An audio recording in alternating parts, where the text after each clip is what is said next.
Os 5 maiores erros que eu cometi na minha carreira profissional até hoje. E eu espero que você também não cometa. Esse é um dos vídeos mais difíceis que eu tô fazendo, porque lembrar e pensar nos erros que eu cometi até hoje é a sensação de que eu poderia estar muito mais longe. Muito mais longe. Eu poderia estar voando muito mais alto do que eu estou voando hoje se eu não tivesse cometido esses erros. E é por isso que eu resolvi compartilhar eles aqui, porque eu acho que a gente veio nesse mundo para ser feliz, para ser pleno. E se vocês puderem extrair alguma aprendizagem desses erros, eu ficaria muito grata, muito feliz se eu puder estar ajudando alguém aí a estar seguindo um caminho melhor. Primeiro erro foi ter pouca estratégia, né? Há mais de 10 anos atrás, eu resolvi migrar de carreira. Resolvi morar na Alemanha, hoje eu moro na Alemanha. E eu tinha uma reserva financeira até razoável. Eu achava que era razoável, na época era razoável. Mas não era o suficiente. Gente, para falar a verdade, nunca é, tá? Mudar de país, a menos que você tenha aí. Eu acho que nunca vai ser, porque se eu tivesse tido uma reserva de uns 100 mil reais da época, eu teria visualizado um voo muito mais alto. E em algum momento, como o meu padrão de vida seria outro, e eu não estaria com a mentalidade de diminuir o meu padrão de vida, que é algo que acontece muito, e aconteceu também comigo, eu teria gastado mais dinheiro, né? E em algum momento ia faltar. Então, primeiro erro foi ter uma estratégia muito, muito limitada, né? Eu tinha ali uma reserva para um ano. Depois de um ano, eu voltei para o Brasil, vendi alguns ativos, fiz mais dinheiro e tinha aí dinheiro para mais 6 meses, um ano. Então, um período de curto muito pouco para um salto gigante, enorme, que se tratava de uma transição de carreira na Alemanha. E o que eu havia me proposto foi não somente uma transição de carreira, eu havia me proposto começar tudo do zero. Então, eu vim para a Alemanha para aprender o alemão, para entrar na universidade, para fazer um curso de graduação superior e só então adentrar novamente no mercado de trabalho. Então isso exigia um passo, não é um passo muito gigante, um passo gigantesco, né? Um investimento aí de anos. Claro que em algum momento essa conta não ia fechar. Por quê? Porque os empregos que eu, na época, como estudante, e estrangeira, um alemão muito pouco, muito irrisório que eu adquiria, foram subempregos. Isso impactou demais na minha autoestima, na minha autoimagem, do que eu era no Brasil, do cargo que eu ocupava, da posição que eu ocupava, do nível financeiro que eu estava e do que eu passei a ser na Alemanha. Foi uma queda muito grande e isso mexeu muito com a minha autoidentidade também. Eu, eu diria é, eu fiz, não posso me arrepender da minha história, mas se alguém disser eu vou fazer, eu diria, tome muito cuidado, porque você não tem como prever as variáveis, porque você se coloca numa situação tão fragilizada que não tem como prever quais são as variáveis de tudo que pode dar errado. O segundo erro foi dormir no ponto. Eu dormi no ponto, né?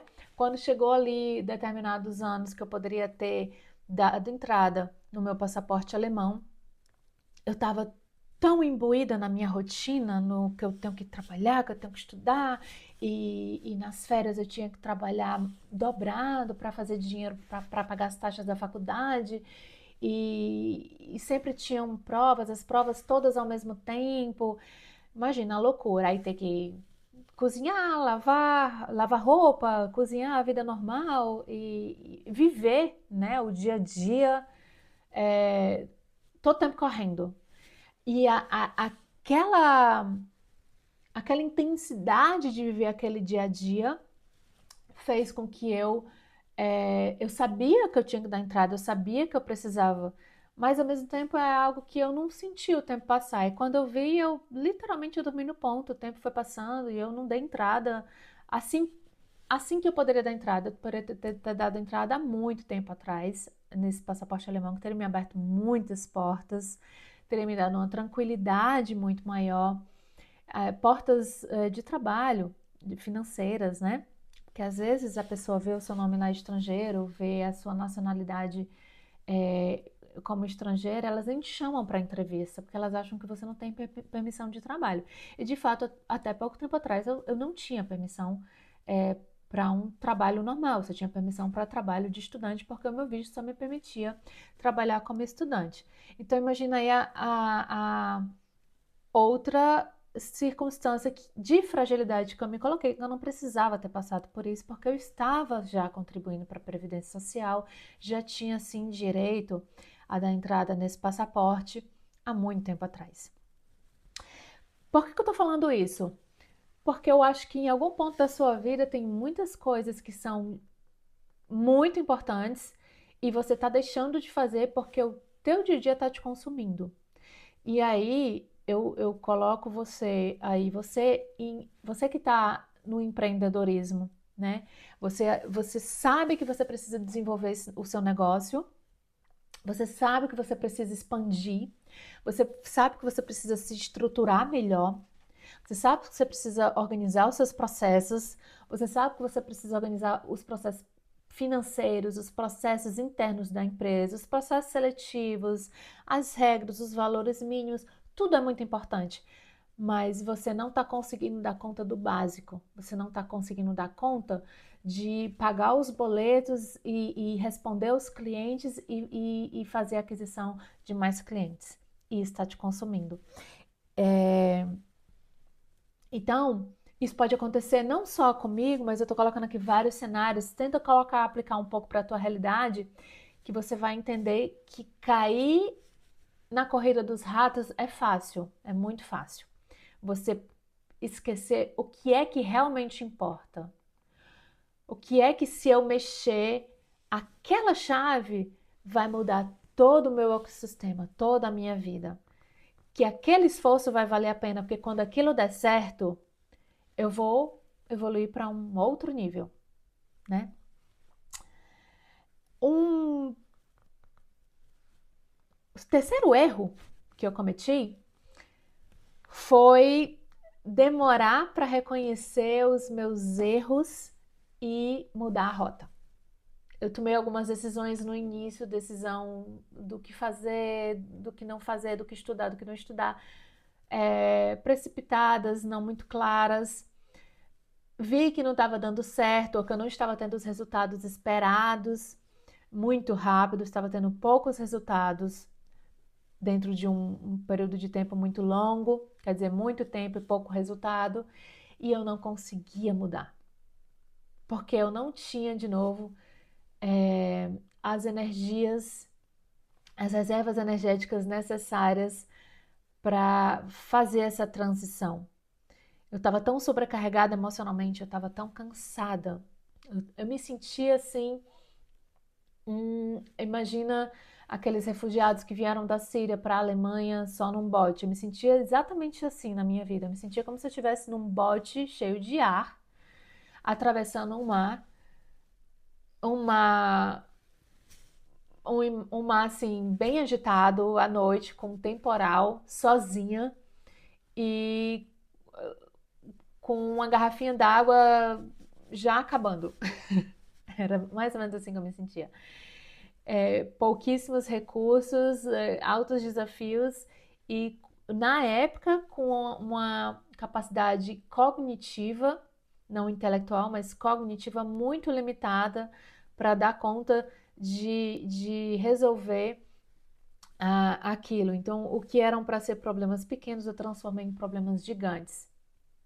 Aliás, o que nem era para ser problema, era para ser pragmático. Se eu tivesse também a cabeça e a maturidade que eu tenho hoje, eu não perderia, acho que eu não perderia tempo nem de uma semana pensando e ruminando sobre isso, mas realmente eu não conseguia. Eu sabia, lá no fundo eu sabia que se eu continuasse daquele jeito não ia dar certo.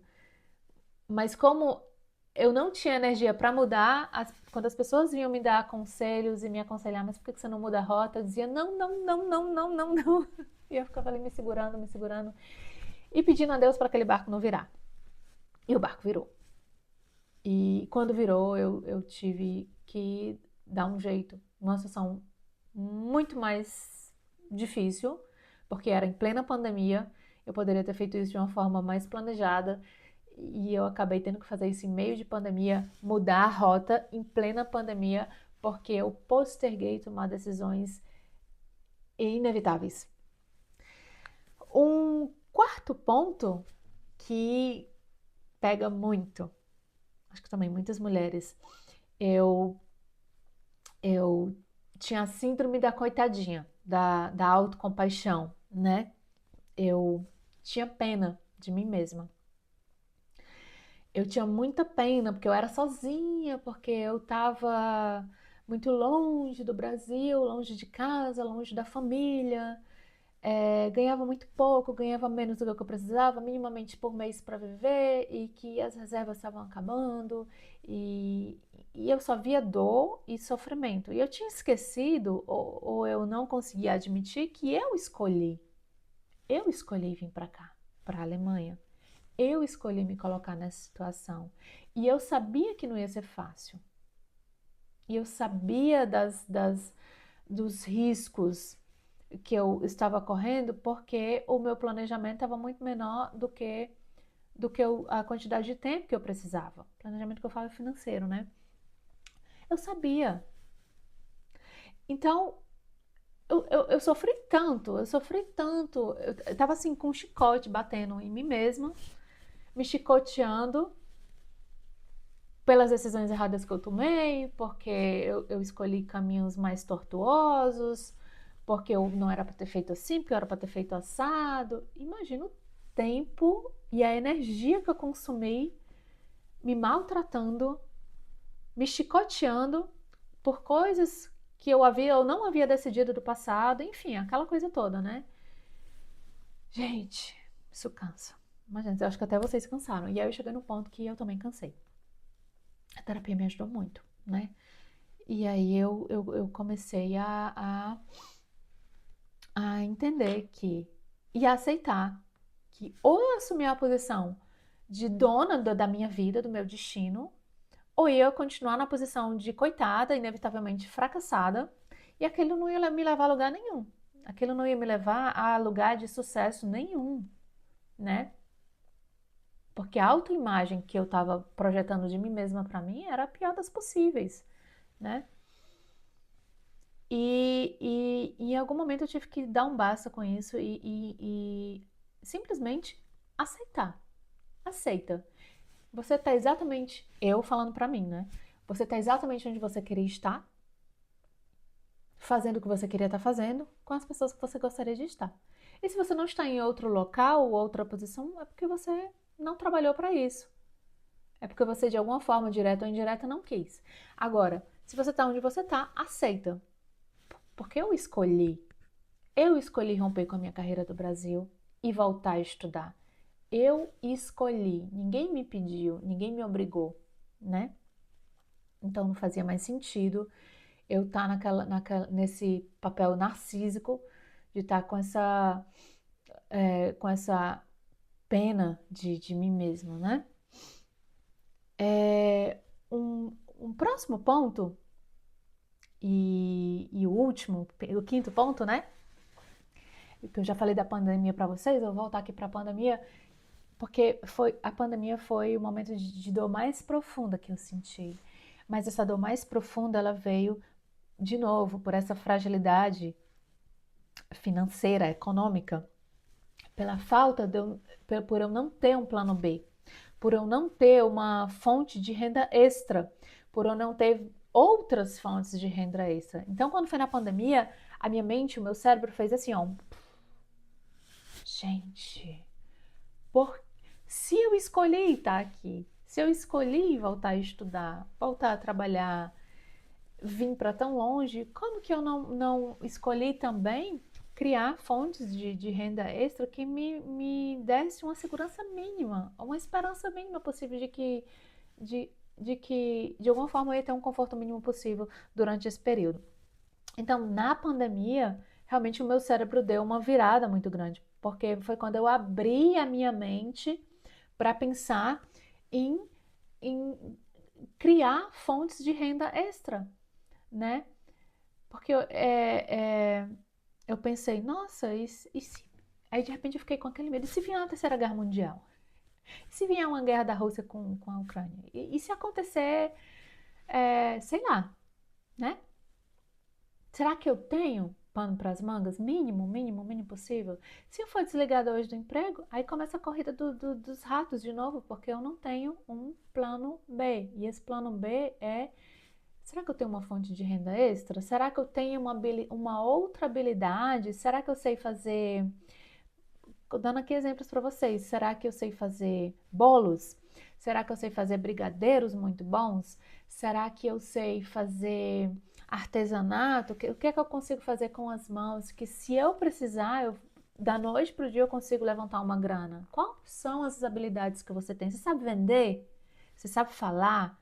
O que é que você se vê fazendo assim, muito rápido, tá? Imagina aí um desafio bem rápido. Você precisa juntar uma grana aí de R$ 1.000 em 3 dias. O que é que você faria? Você ia vender brigadeiro no sinal? Você ia vender sanduíche? Eu fiz isso, tá? Na faculdade, uma época, um semestre.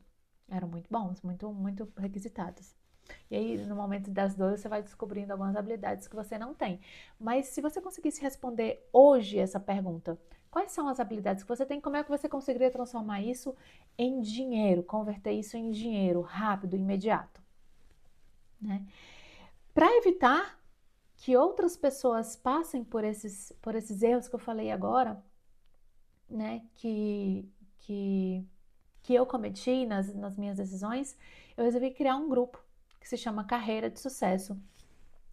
Nesse grupo, eu vou estar com vocês 30 dias. Vão ser, cada dia vai ter um áudio diário, mas não para por aí, não vai ser só um áudio diário, né? Vai ter aí um guia prático, um plano de carreira para você. Vai ter um posicionamento estratégico. Eu vou dar ferramentas de posicionamento estratégico, de como você se posicionar na sua carreira. Você vai mapear a sua carreira. Eu vou entregar vários tools para você, várias ferramentas onde você vai poder redefinir, vislumbrar, visualizar e redefinir a sua carreira, a sua trajetória, tá? Eu vou estar aí também fazendo uma live com vocês. Tema ainda vou divulgar. Os detalhes de como vai ser esse grupo e tudo que eu vou oferecer, eu vou estar divulgando no grupo da pré-venda, um grupo da lista VIP do Carreira de Sucesso, que está na descrição desse vídeo e está também no final do vídeo, através de um QR Code. Eu vejo vocês lá no grupo, um preço, vocês não vão acreditar no preço, então não tenham medo que não vai ser um valor realmente bem simbólico, vocês não vão acreditar o valor, o tanto de coisa que eu estou aqui me propondo a ofertar, porque o que eu quero mesmo é criar uma rede de apoio, uma network boa entre a gente, um grupo onde a gente começa a se conhecer, se apoiar e trocar as nossas experiências, os nossos capitais intelectuais. Eu tenho certeza que esse grupo vai ser um grupo incrível. Eu estou muito ansiosa esperando por vocês lá na lista VIP. A gente se vê. Até mais. Tchau, tchau.